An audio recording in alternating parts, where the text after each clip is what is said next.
reading. Roll call, please. Yes. Trustee Estes, Here. Trustee Hernandez, Present. and Vice President Black. Present. And the record will reflect that President Brown and Trustee Morano are not present. Please stand for the Pledge of Allegiance.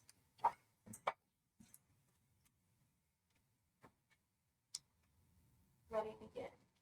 I pledge allegiance to the flag of the United States of America and to the republic for which it stands, one nation, under God, indivisible, with liberty and justice for all.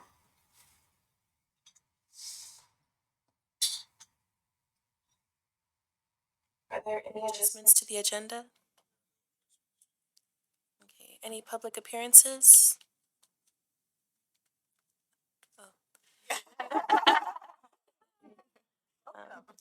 Welcome.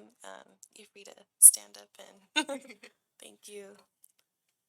Does he introduce himself? Yeah. Okay. Yes, please.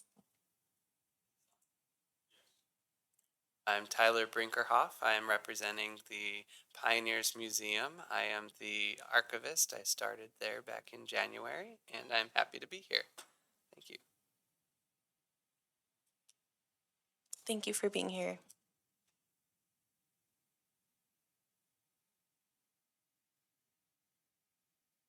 Okay, moving on to the action items.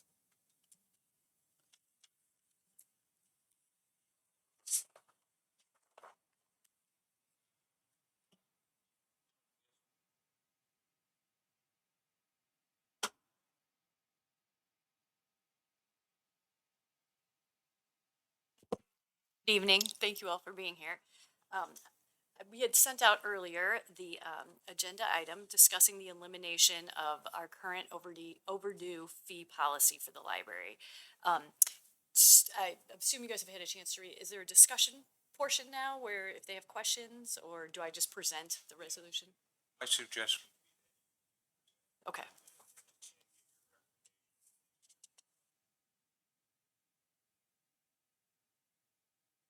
Action item is to eliminate the current overdue fee policy for library materials and implement a new fine-free policy that ensures socioeconomic equity for all library patrons. And the background summary is overdue library fines are an outdated and punitive way to get library materials returned. The current nationwide trend is to pause a patron's ability to check out until they bring the item back, which is really our true goal. Only if they lose a book will they be asked to pay for it. Additionally, when you nickel dime taxpayers in a low-income community, this creates a socioeconomic barrier to information access, and so it disproportionately affects families with small children and those who check out a lot of materials. It also does create negative public relations, and it causes undue stress to both patrons and staff. You know, people aren't ready to have that discussion when they're about to walk out the door with their books.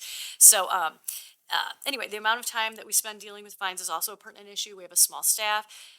Taking the time to alert patrons about their fines, taking payment, it slows down the flow of service when people check out, and time spent discussing fines can be used for reference, reader's advisory, and to promote our many, many educational programs in a much more positive light. So it is my recommendation that we go with the nationwide trend. We would be the first library in the Imperial Valley to eliminate fines, so we would definitely be leading the way with this positive resolution.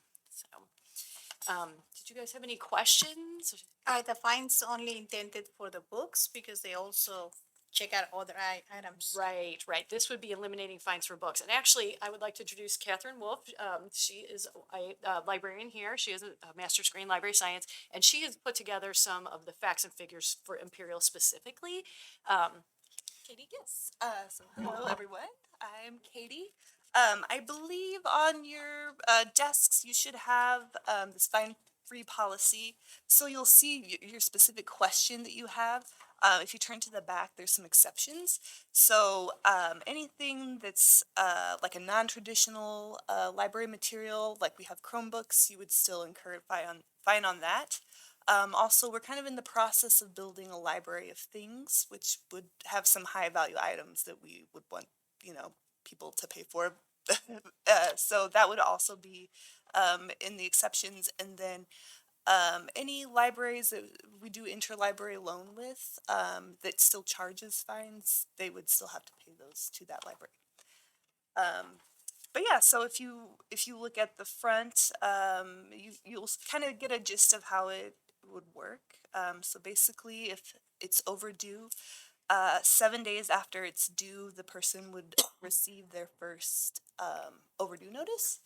Then 14 days, then 35 days, and then 45 days. So they would have a month and a half to get it back. Right now, it's kind of, we consider an item lost at 3 months. So they would have a shorter time period to get it back. But if they do bring it back, then they wouldn't get fines.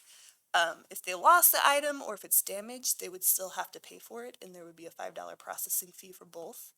And we wouldn't accept, if somebody brings in a book that they bought, we would have to buy it ourselves. We wouldn't accept something that they brought in. So does anybody have any questions about that?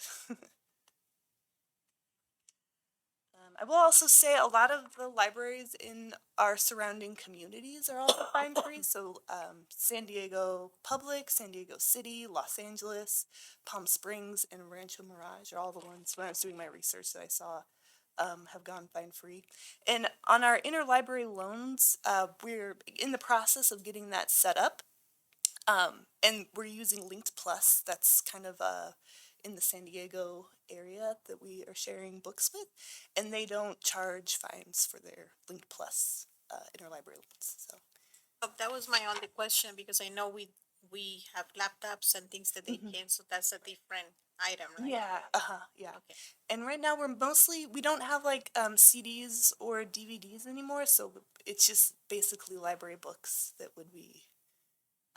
So what Okay. happens if they don't pay the fine after 45 days, they lose their card, Yeah, they wouldn't be able to check anything out or use our computers. They would have to pay before they are able to use our services again. They call it suspending their privileges, so.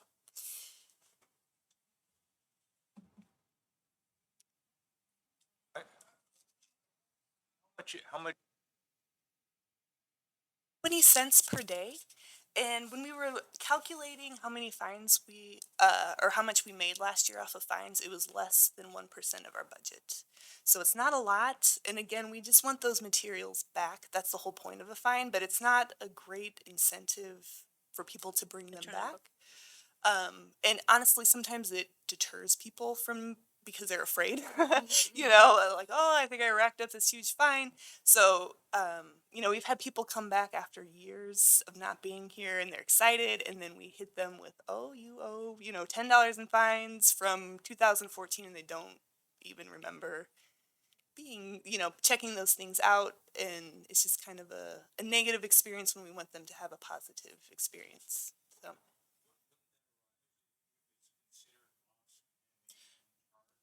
45 days. It's just like in the example Katie gave, they brought the book back, but they still had the fine they didn't pay. So the materials were returned. So that's the thing. There's always this nagging issue of these nickel and dime payments of overdue fines. So it's just the fines on the books that are still, like, for example, like with the marijuana laws where you expunge their record, we would be able to do a nice campaign where we expunge people's fines, because that's over and done with, if they have brought all their materials back. So it's a nice thing when someone comes in and be like, oh, I see you have $25 on fines, but we don't charge that anymore, blah, blah, blah. So each interaction, it's just been so positive when we floated this idea out to the community. Also, we did, in our research, we found out that this is just, human nature, that whether or not a library charges fines, you have almost the exact same return. They're going to be overdue. 13% of the population is not going to return their books, no matter what you say or do. So, this way we get, the fines don't impact it. There's either way we're going to have that. What it does save us is time and positive PR, and, and again, not disproportionately impacting people, you know, with lower socioeconomic. Enforcement, I would imagine it typically arises when they come in and want to check something out. Now, I see this schedule here of notices that will get sent theoretically by mail if they don't choose email. And do we do anything like that now?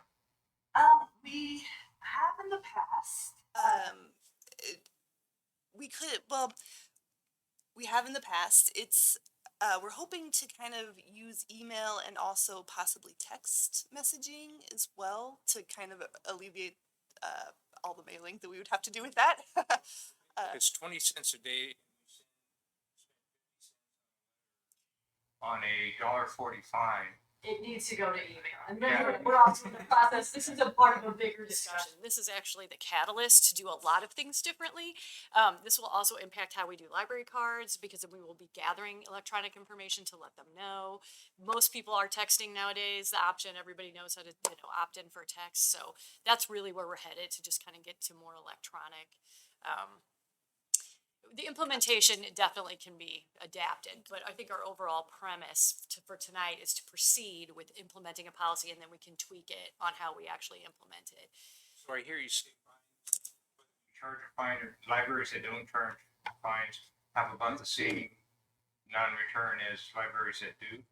And so if all we get for our trouble is all the administrative headache of keeping track, well, I guess we'll do that anyway, but keeping track and then sending out notices. Well, we send out notices anyway, so that's what I'm saying, is that now, I mean, that's already happening. So it's just that we don't have to deal with the fines and the money and the poor PR with all of it. It's just we're actually able to just be like, we have this policy that's very clear, you know, return your book if you would like to have your privileges, yes or no. We're not messing around with the money. You know what I'm saying? Is that's what we're saying, is that it's a clearer cut and actually more beneficial way to handle. Our goal is to get the materials back. So, not to make money off of them is the key. I do have so if I understand it correctly, so we're getting rid of the previous fines, moving forward, implementing this policy.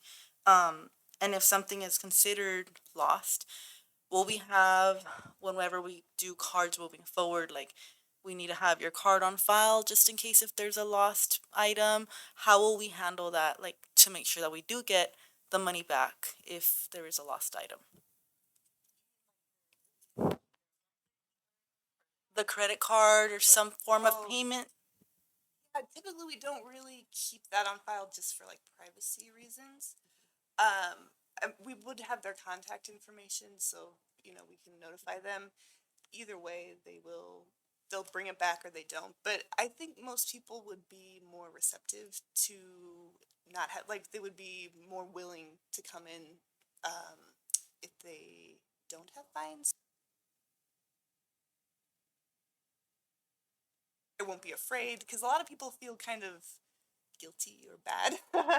So it keeps them away. Yeah, just anecdotally, every time I get on a plane and I introduce myself and somebody, I say I'm a librarian, people will confess consistently, oh, I have an Overdue library book. And it's just something that's so old school that just going forward, it removes that barrier to access. It also is a mental barrier that people, like she said, people don't come in because they're like, oh, I owe money.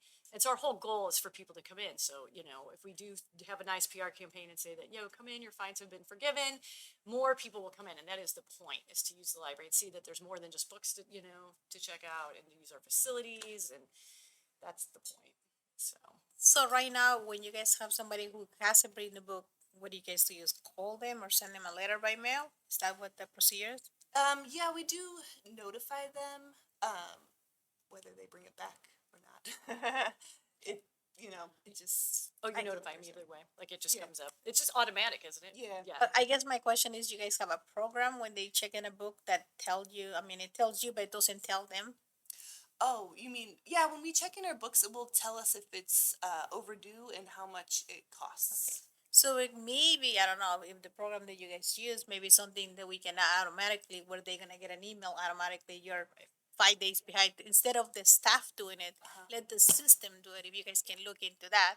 Because the city manager has a point. I mean, we're gonna be paying his stamps in the mail. That's where we're heading, is by starting this process today, then we can go down that road and implement that in our catalog, is we Okay. can start this process, because right now we don't even take emails. So that's what we wanna do, is go down this road, get the emails, have the system send it out. We're just trying to update the whole thing all at once, so this was a place to start. Because I remember getting emails before, like reminding me when a book was going to be due.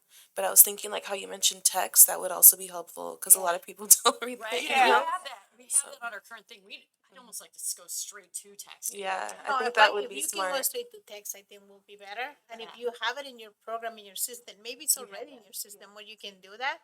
That will take away time from our people that is working on this to do Right. it. Yeah.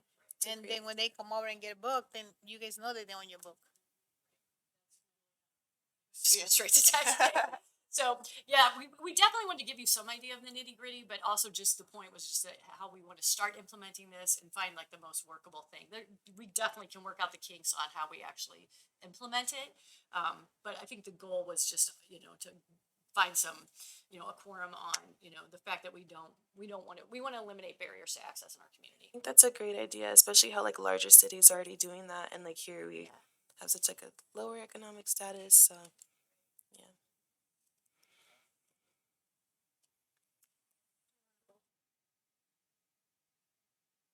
Do I have a motion? Yes, I make a motion to approve the elimination of current overdue library fees. And I second that.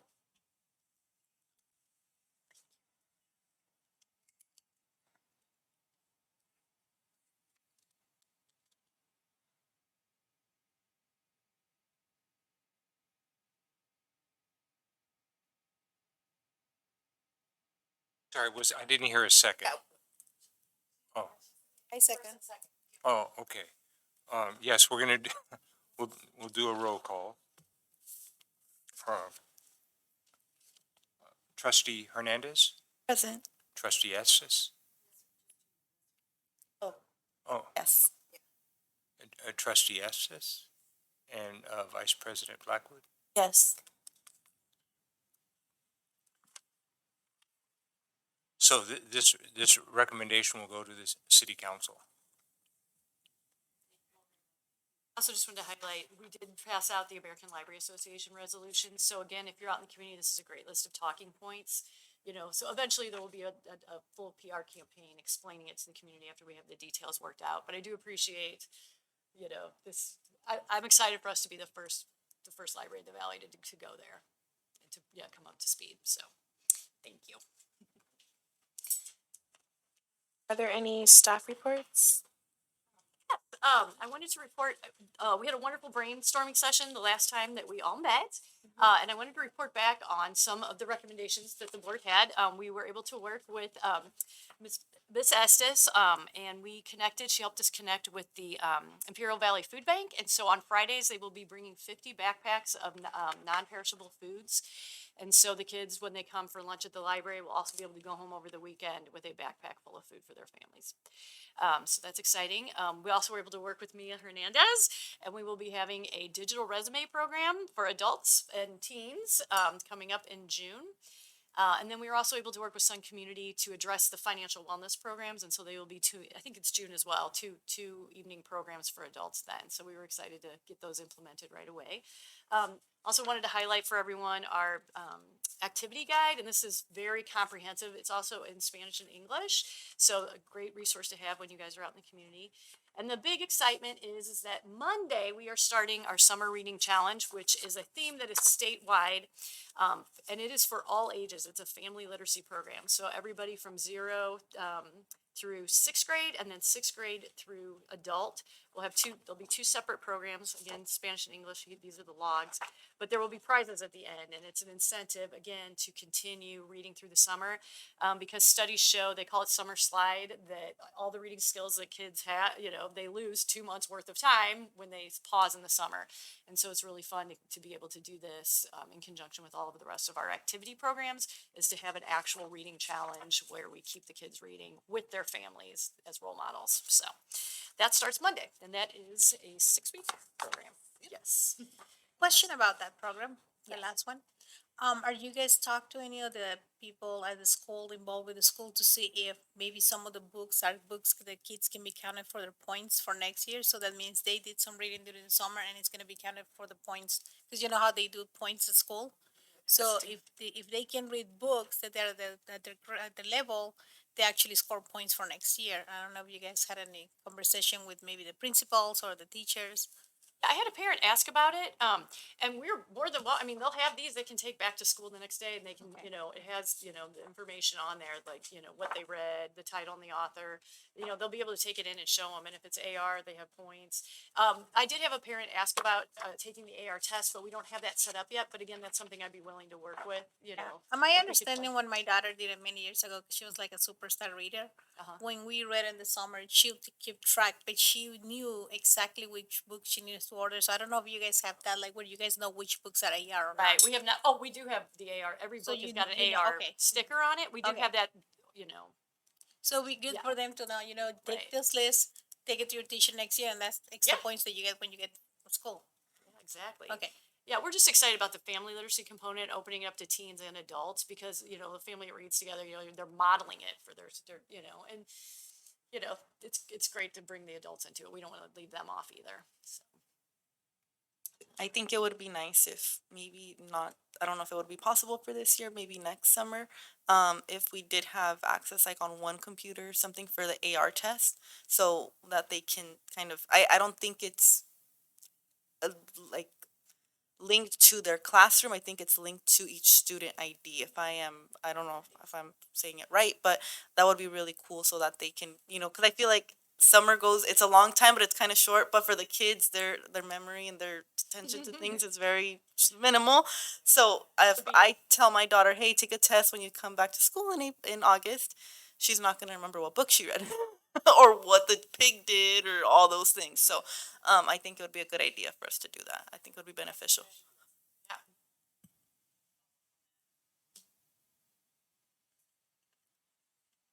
Something that libraries have done. I don't know how it works with it. I think it's a website, if I'm not mistaken, like the AR testing, but we could double check with the schools. I think the student logins is what you're saying. So, Yeah. I mean, we have plenty of computers they can sit down and do. My goal long term is for us to have a children's area that has a computer in it. So that would be a great way to you know, connect that. Currently, we're getting ready to revamp everything. So, but that would be a really good connection in the future. I I'll think we- ask. I know one of the English teachers in the high school, so I'll send her an email and ask her.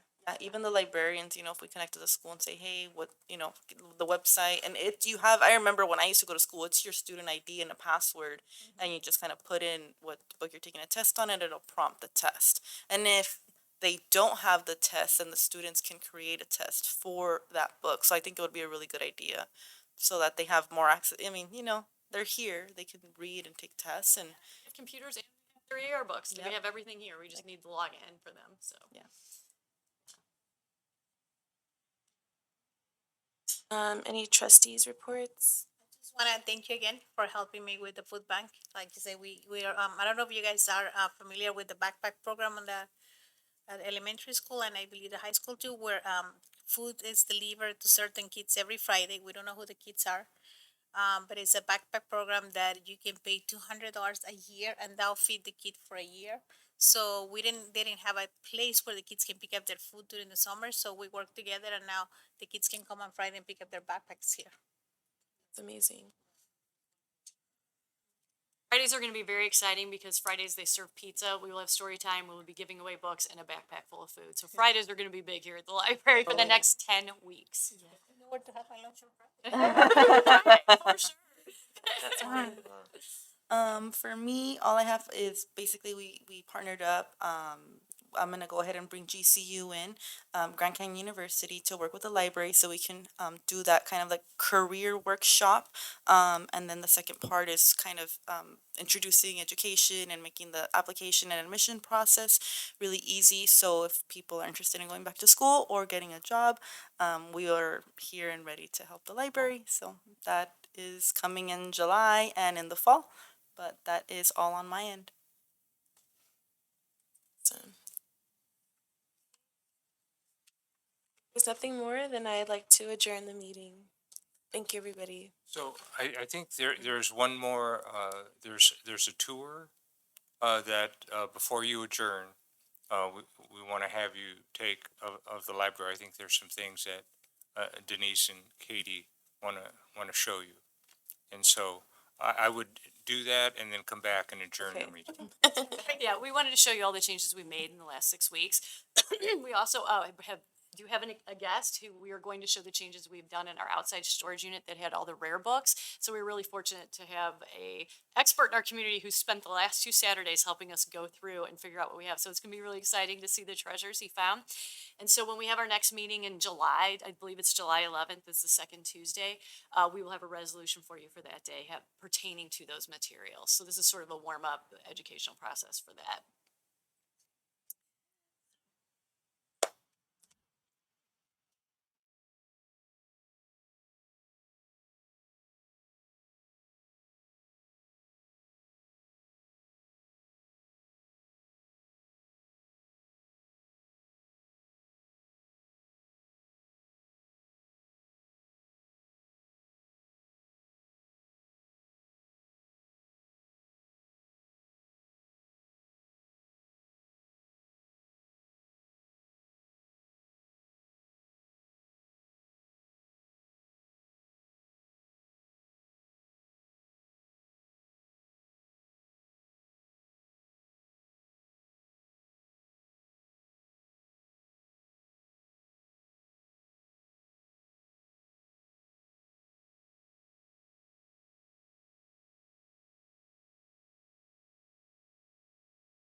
busy till 1 o'clock.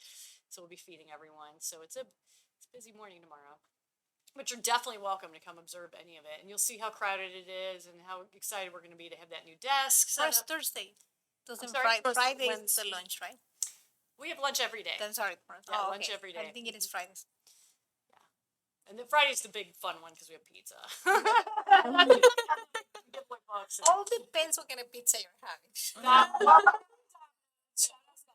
But you know, yeah, it's You know those veggie pizzas that have all the veggies on it? yeah. So, but yeah, so I appreciate you guys going on the tour with us, and then just kind of we had talked about Alexis and I had talked about a possible work session about if we do want to get down to like the nitty gritty of like what we'd like to see. But as far as a resolution next time, we'll work with Tyler in terms of like maybe just again maybe it's if can we do an open-ended resolution about working with the Pioneers Museum to preserve our history somehow. You know, I don't have a specific for that, but I just want to get that idea going. So. So I'd like to adjourn today's meeting.